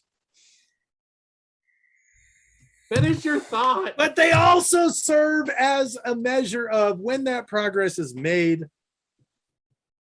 This is how good it can be. They suck in the beginning, but they're actually pretty cool in the end. And Elias Matura talks about Arthur Hawkwing's justice is brutal justice. It is. But it's justice. A child can ride across the entire Westlands with a bag of gold and not have to worry about bandits. So this is the positive aspect that Rand sees that allows him to find the deepness within himself. It just keeps going. Shit. He finds it within himself to be able to form an alliance and able to win Tarmogon. And that's it. That's my final thought. I'm done. I'm out. Great. Fuck cool. You guys. Awesome. Tarabon is a cool place with cool people that is very unequal and very important to the plot. Yay. Falma fights Balzamon and Rand. Let's get done. Sky Daddies coming all over Tarabon. Anyway, this has been our deep dive into Tarabon. We may do another one because I feel like we didn't actually talk about Tarabon. I've come to talk with you again. Probably shouldn't use that sound effect. That's probably going to get fucking copyright claimed. Maybe. Yeah. Tarabon's super cool. It's a really cool area to use as obviously a jumping off point to talk about several other aspects of the Wheel of Time, both non and very problematic. So there's that. And of course you get the forever hilarious Taraboners name from it. But yeah, so we're going to wrap things up here. We're going to wrap up the Taraboners. And wrap them up. So if you haven't already, actually, if you haven't wrapped up your own Taraboners earlier when we gave you the spoiler convo to do so, then unfortunately you're just begging for the Sean Chan to invade your house. Yeah. No. Basically. Thank you so much for tuning in. Thank you so much for joining in the Black Tower. We're not quite done. We got 2 more. No, we're done. We're done. Negative. Negative Ghost Rider. That's a Big 10-5. Make sure that you go and check out New Creations by Jen, the only place where you can get true mugs as part of the Frosty Mug collection amongst Wheel of Time content creators, as well as people that have had direct effects on bringing the Wheel of Time to you in auditory form. Kate Reading and Michael Kramer. They have Frosty mugs as well that are a part of the official Wheel of Time Frosty mug collection. Go and check out New Creations by Jen. Get your Frosty mugs. Get your other merch like shirts, shot glasses, like this fantabulous Two Rivers Sniper shot glass, as well as the Two Rivers Sniper shirt, and several other aspects. There's a ton of other things that New Creations by Jen offers as customizable or personalized gifts that you can get from the fantastic folks over at New Creations by Jen, which of course is Jen and Rob, who you know from Weekly Wheel News. Once you have gotten all that you could possibly want. Dedicated of the Tower. Yes, Dedicated of the Tower. The only in-person dedicated of the Tower. Indeed. Once you have checked out all that New Creations by Jen has to offer, and you've gotten all of the Frosty mugs, or maybe won them at a certain charity event that'll happen towards the end of the year, foreshadowing, make sure that you head over to thegreatblight.com, because we are, of course, not the only Wheel of Time content creators. There are a metric fuck ton of Wheel of Time content creators. There's a lot. There's a ton of YouTubers. There's a ton of podcasters. There's a ton of musicians, artists, trivia-oriented kind of things, and a lot of those cross-platform. You'll find a lot, especially with the YouTubers and podcasters, that cross-platform for different reasons and through different metrics. Obviously, we cross-platform by giving you an audio and a video representation of the podcast, as well as doing video for BTP Reacts and a couple other things. But when you have finished listening to us and you're all up to date, you can head over to thegreatblight.com and find other content creators to go and listen. And hey, they may give you ideas to tell us how we were wrong, ideas to verify that we were right, or they might also, as one commenter who deleted their comment, but it's made it onto the schedule now, they may give you ideas for things that you want to hear our own perspective on. So definitely go and check out greatblight.com. as well. Yeah, listen to the spoiler for the other stuff. It'll be in the publicly released episode. Yeah, indeed. I don't know why I still talk out full plugs whenever we have like pre-recorded stuff that our patrons have heard 1,001 times. Because we are not a canned podcast. Yes, we like to give our people a unique flair. Josh is alive, but just barely.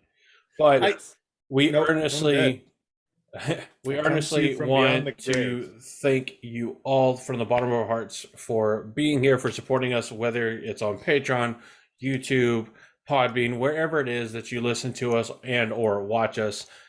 Just being here and listening to what we have to say about the Wheel of Time, and just being even willing to click on what we have to offer. Hopefully you made it past the first couple episodes where apparently there was gratuitous vulgarity, but whatever. We are who we are. But from all of us here at the Black Tower Podcast, thank you so much for tuning in and listening. We look forward to seeing you next week. I have been your Bijan Mahale, Andrew. That's my name. I have been your Tarabon Mahale, Josh. And I have been unaffected by all of your jokes. You guys try harder. Your Amin Khan Mahale did. I'm just kidding. Please don't try that much harder. You might kill us. Please try that much harder. I have been Daniel, and from all of us here at the Black Tower Podcast, thank you so much. We hope that you are having an amazing morning and afternoon. And in case we don't see you again, good afternoon, good evening, and good night. like the. You're good. I'm definitely a huge fan of it starting in February, just because January is also always such a fuck.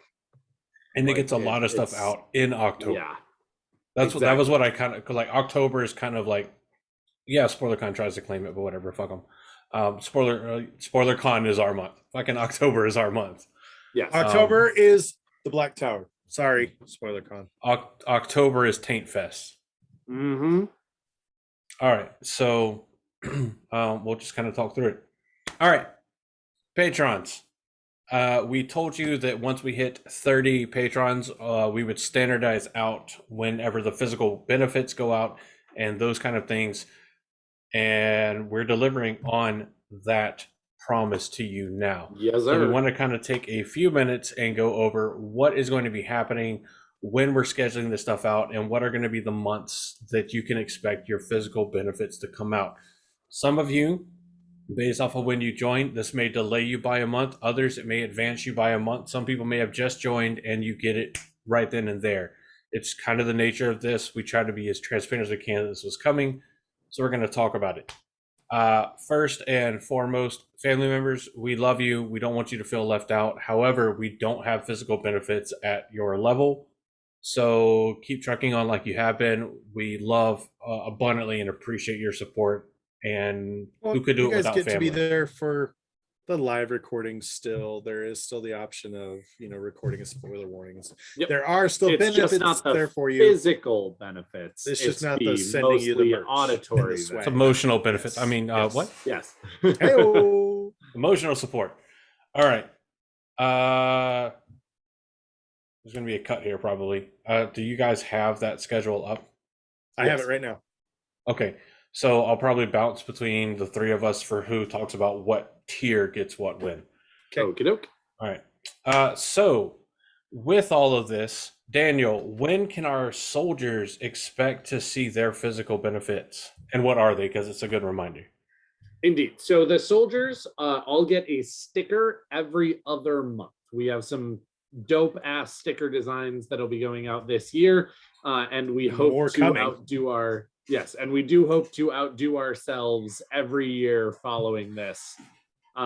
So for the current schedule, as far as the year goes, I know that we are in August of this particular year, so there will only be 2 more for this year, but starting in 2022, or again, starting now, but again, the full year of 2022, you'll be getting the stickers every other month, and that will start in February. So again, for the rest of 2021, you'll get 1 in October and 1 in December. And then starting in 2022, every other month starting in February. So you'll get February, you'll get April, you'll get June, you'll get August, you'll get October, and you'll get December. So that is 6 stickers, which is the promise that we have made. And as I said, we have some dope ass fucking stickers, so y'all should be excited. And we're making more. And we're making more all the time. So yeah, every other month starting in February of every year, which as I said means that for the rest of this year, you should definitely be expecting them in October and December if you are a soldier. And actually, if you're any level besides family member, because you get the sticker benefit for every tier that you are dedicated. Soldier, dedicated, Ashaman, Quindiar Ashaman, or Zen Ashaman. These are the months that you should expect your stickers. February, correct. April, June, August, October, December. Those are bi-monthly stickers as we have promised. Excellent. And as we have said before on the podcast and whatnot, do look out for those, in a little bit of a range, because we do our best to get them off the first of every month. So it'll be, February 1st or so that they'll be sent off. But if there's a holiday weekend, sometimes that messes it up. If there's something that happens in the person's life when they're sending it off, it could delay it a little bit. By the 10th of every month, you absolutely should have your sticker. I bought books of stamps for you people. Excellent. There's extra value that you can't reuse because they stamp the stamps, which is weird. Anyway. Right. So Moving up a tier on the Patreon is the dedicated. Josh, what can the dedicated expect? So here's the cool thing about our dedicated. Our dedicated, they wear the sword pin, right? They've been promoted in the roles of the Black Tower, and now they are. But you get the first month that you're charged. The first, correct. yes. So this whole thing is only recurring benefits, not one-time benefits. Right. And that's but what we have is it mirrors obviously the benefits that you get as a soldier, but with the addition of a semi-annual random bit of merch. Okay. Now, as we talked about, this is now standardized because we have enough patrons that we can do this. So when you talk about semi-annual, you were talking about every 6 months. So in the month of June and in the month of December, Merry Christmas, welcome. You will be receiving a random bit of Black Tower podcast merchandise straight to you from us with love from our tainted hearts. Indeed. And what we've done. Oh, go ahead. What we've done is we've taken from those that have already been at tiers, whatever tier it is, that have asked for random merch, and kind of looked at the prevailing ask of what that merch is, because this does include merch from both Spreadshirt and New Creations by Jen. Correct. And seeing kind of what is sought after, what has been asked, and that kind of stuff. If it comes down to clothing items like a shirt, we're going to put out a message and say, hey, we need everyone's shirt size, because we don't want to send you a medium and you wear a small or a large or something like that. We don't want to send you merch that you can't wear and you might have to either give to somebody else. And we also don't want you to have to return merch that you can't wear once it's given to you. So there's that. Also, we do our best to continue to send different things. I mean, we're not going to send you a shirt twice a year. We will do our best to send you, okay, well, this time not the same shirt twice a year. Oh, definitely not the same shirt. Never. We'll send you a shirt twice a year if you want it. I mean, I guess. But. Yes, but we will do our best to try and find new fun things to send you, whether that be, a drawstring backpack and also a shirt and also a baseball cap and also, whatever, so that you're not getting the same thing over and over Spin and the over wheel again. of random. Yes, so that we are always being new and exciting with the random merch that you are getting. It's not always going to be, oh, here's a Two Rivers sniper shot glass. Oh, here's a Two Rivers sniper shot glass. Oh, here's a Two Rivers sniper shot glass. Because that'd be pretty lame. I mean, unless you want a set, I guess you can special request. You want a whole lot of. Yes.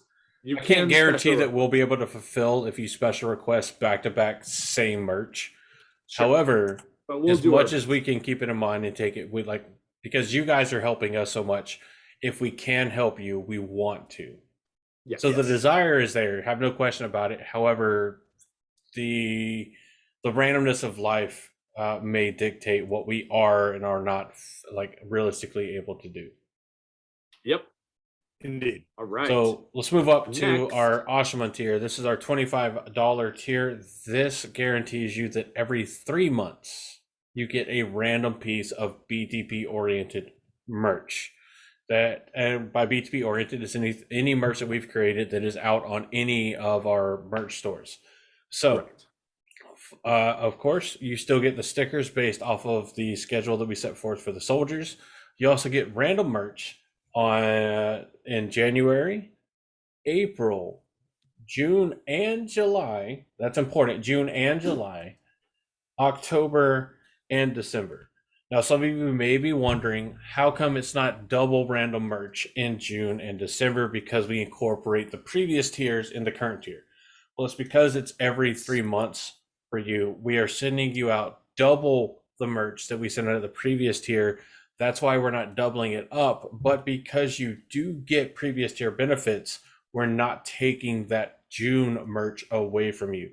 So in reality, you are getting extra. You're getting one extra piece of merch for the year for being at the Ashman tier. That's how we're kind of orchestrating that and that kind of stuff. And we haven't said it before, but if it's a piece of merch that is already included in another tier, it cannot be a part of the random merch. So the Frosty mug is already included in another tier. So the Frosty mug cannot be that random piece of merch. Things like that cannot be included. That's to help preserve the integrity and the value of that higher tier merch. Quendiar Ashamon, as far as physical benefits go, because at this level you get some additional non-physical benefits. The physical benefits are the same as the Ashamon tier. It is still a random piece of merch. January, April, June, July, October, and December. So that is still when you can expect your physical benefits. Where things get spicy, a little is the next tier. Crazy. The craziness is the next tier, and it's more than deserved at this tier, because if you're at this tier, we need to give you some wine because you're fucking nuts. But Daniel, we're not going to give you wine. We're going to give you a whole lot of shit. We're definitely not going to give you wine. We're just going to give you lots of physical stuff. Yeah. So if you make it or you choose to support us at the Zen Ashamon tier, what do you get, Daniel? Yeah, so the very special thing at the Zen Ashamon tier is that you actually get a random piece of merch every month. So that's literally going to be January, you get a piece. February, you get a piece. March, you get a piece. Oh, but wait. There's more. Not just that, because again, all of the tiers actually include the previous tier's rewards, which means that as a Zen Ashamon, you are entitled to the Quendiar Ashamon and or the Ashamon benefits, as well as the dedicated benefits as well. I just said as well. But Daniel, isn't that just the same as they've been getting? No, because what we're doing here is that we are doubling down on those months that you were already getting merch. So whereas a Quendiar Ashamon gets merch in January, in April, in June and July, in October and in December, you're now getting 2 rewards in January. Then, since the Quendiar Ashamon don't get them in February and March, you get 1 piece in both February and 1 in March. Now again, normally you would get 1 in April if you're a Quendiar Ashamon. Well, you're a Zen Ashamon, which means that you get another 1 in April, so you get 2. So again, you're going to get double the merch in all of the months that you would get it as a Quendiar Ashamon or as an Ashamon. And then you'll also get any month that you weren't getting merch, you'll still get merch.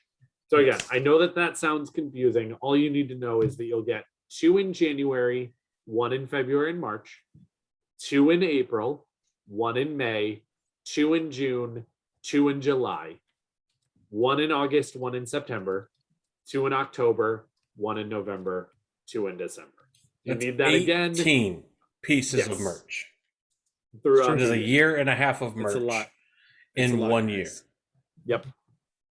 So what you're getting, if you are like, I need shirts, you will get 18 shirts. Yep. Well, let's just say that the random chooser chooses shirts every time. You'll get 18 shirts in a year. That should never be the same. Yes. At this level, with what we currently have available, there is a chance that you might get a duplicate of 1 or 2. But we are going to do our best to make sure that doesn't happen, that every piece of merch you get is different. Also, I will tell you right now. Yes. Also, I will tell you right now, again, for better or for worse, we do not currently have any Zen Ashamon, which for us is better because that means that we have some time to go ahead and figure out additional designs so that we don't double down on any of the designs throughout the year.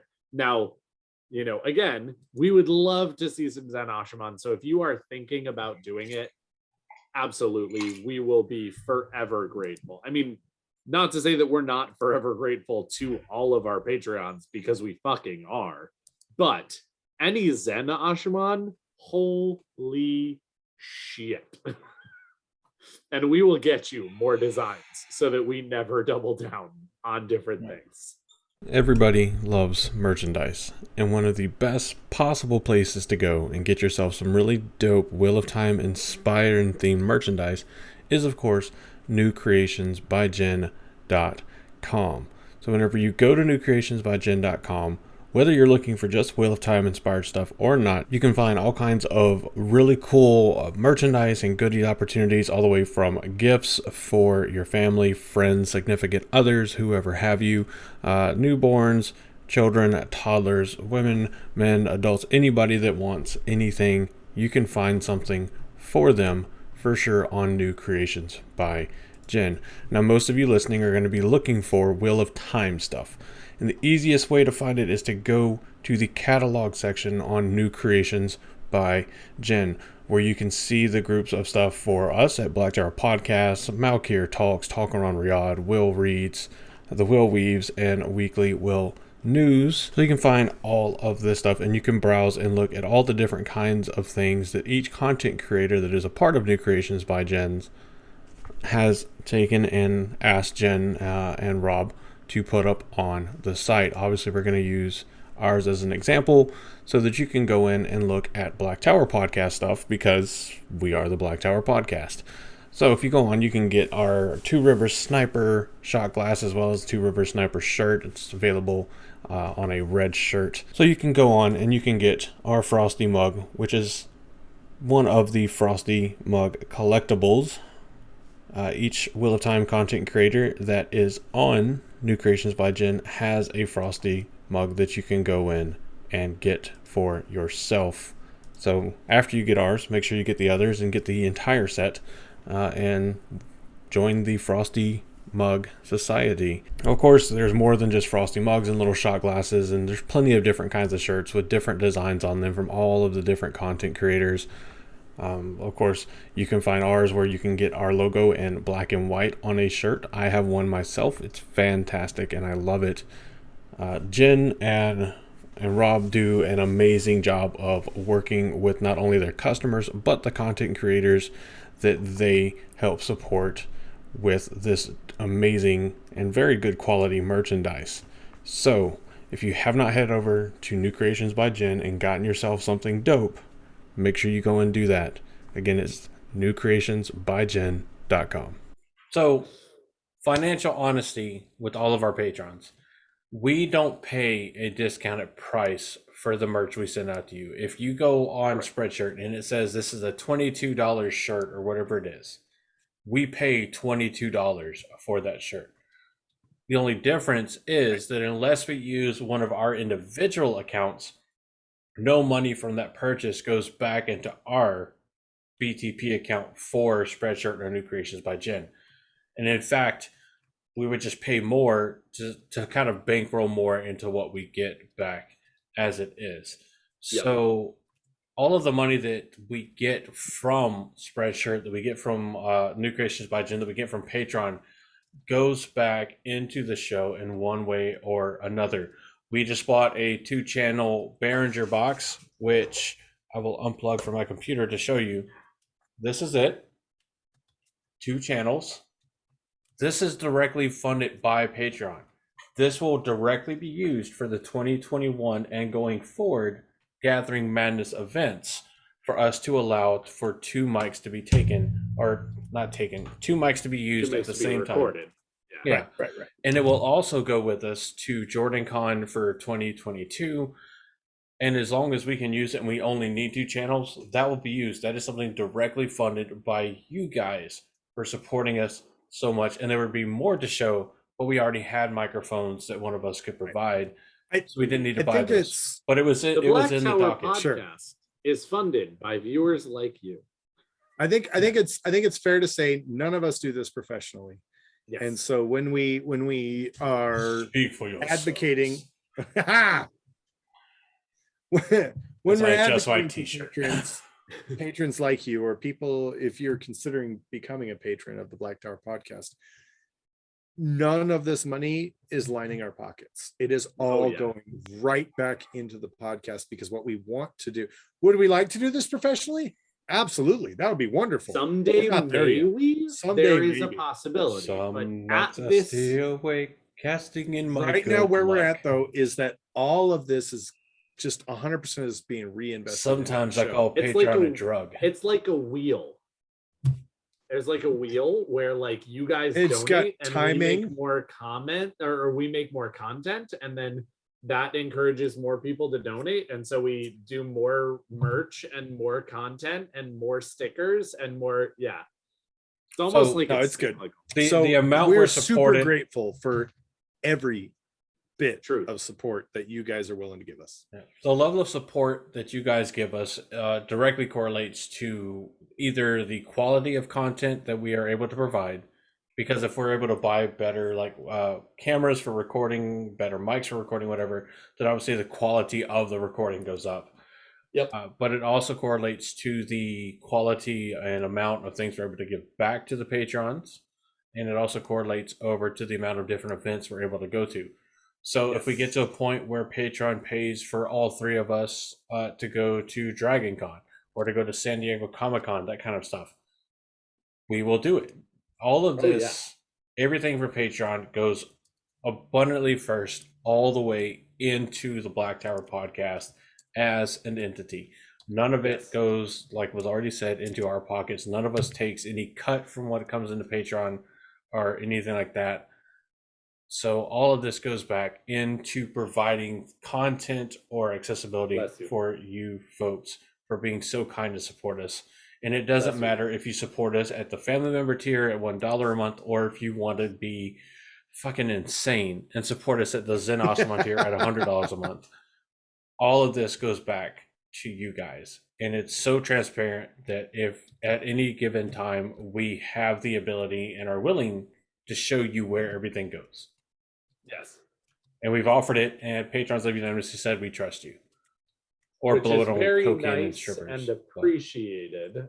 Though again, as stated, if there's any of you who ever has a feeling that you want to see it, we're there to show you. Because again, we have nothing to hide, and we are fine with proving it to anyone and everyone who wants to see.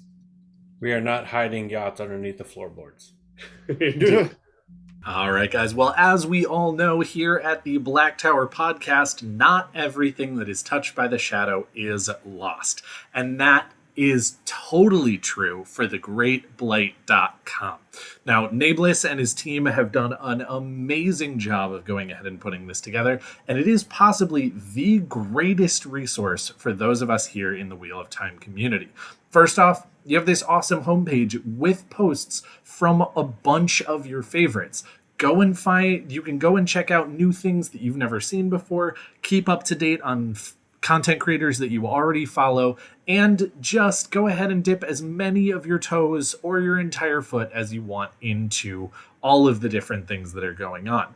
Now, also here, there is probably the best list of content creators. There's YouTubers, podcasters, artists, musicians, just about everything you could want. And if you don't see your favorite content creator there, that's fine. There is an application included in the site to go ahead and make sure that your favorite content creator is part of it. Just encourage them to fill out the application, and Nablus will be in touch. Now, after you've gone ahead and checked that out, you're going to want to pop over to the ever-expanding library here at the Great Blight, because it is something particularly special. Now, I don't know how many times I've gone ahead and joined a fandom only to find out halfway through my first read, looking up a character, that they die in the second to last book, which sucks. It always is very disappointing when you can't look up anything interesting about what you've read for fear of things that you haven't read yet. But they've fixed the problem over at thegreatblight.com. It is a spoiler-free wiki. That's right. That means that if you've only read up to Path of Daggers and you really want to find out what in the world you missed about Egwene because there's something you just don't understand, or if you want to get more information about Rand because you think he's super cool, you don't need to read past Path of Daggers, and it's not going to ruin you on a Memory of Light before you've gotten there. You'll know exactly where to stop. You'll know exactly where you are. And once you're done with that, make sure that you go ahead and help the site out, the content creators out, everything like that, with the beta nature of it. Up here at the top, you're going to see a problem, have a suggestion button. That is specifically for if you have any issues with the site or if you have any feedback. It's only something that we can make better with feedback and with help from the community. So come on down, check it out. Grab a couple of our videos or grab a couple of our podcasts, and we'd love to see you there. But all of this is to say, this is the schedule now for physical benefits. With this video, as long as I can, we'll post a screenshot of the Excel sheet to where you can to show physically what you can expect to get when. So that way you know exactly what is coming your way, when it's coming your way, and how things are moving. Hence, forth as of August 17th of 2021. And we'll add things as we can. Yeah. You shall be known as Darth Supporter. You shall be known as Darth Ashima. Make sure that when you become a patron of ours, if you're not already on Discord, download Discord, add your Discord to your Patreon. That'll automatically grant you some roles in our server if you're already in our server. If you don't want to be included by name in any of our stuff that recognizes you, let us know. Yep. We will replace your name with brackets that say redacted. Excuse me. Or whatever it is that you'd prefer. I was going to reset what I said for editing. Oh, okay. So let us know if you don't want your name out there for anything we publish it on, and we will replace it with a full set of brackets and redacted in all caps, because that's just fucking funny. And we're more than happy to do that kind of stuff. Or you can always tell us what you would like. We are more than happy to go ahead and do a personalized thing as well. If you think that you have a funny name that again is just not yours and you don't want it out on the internet, anything like that, we're also willing to do that. But we will default to the redacted because it's fucking funny. Yeah. So all of your information, your addresses, your emails, all that kind of stuff is kept completely private, kept completely safe. And if there ever was an instance where there was even a slight chance that that was made vulnerable, we'd blast out a message to everybody instantaneously, letting them know that. So accurate. Again, thank you so much for your support. This is kind of what you can expect going forward. I know it's probably going to adjust a lot of people's schedules as far as when they expect to get stuff, but know that it is coming based off of this schedule. And thank you guys so much for the support. It's y'all that have made this possible, and we cannot thank you enough. You guys are incredible. Absolutely. Thank you so much. Thank you so much. And we will see you at the next recording. Sounds like a plan.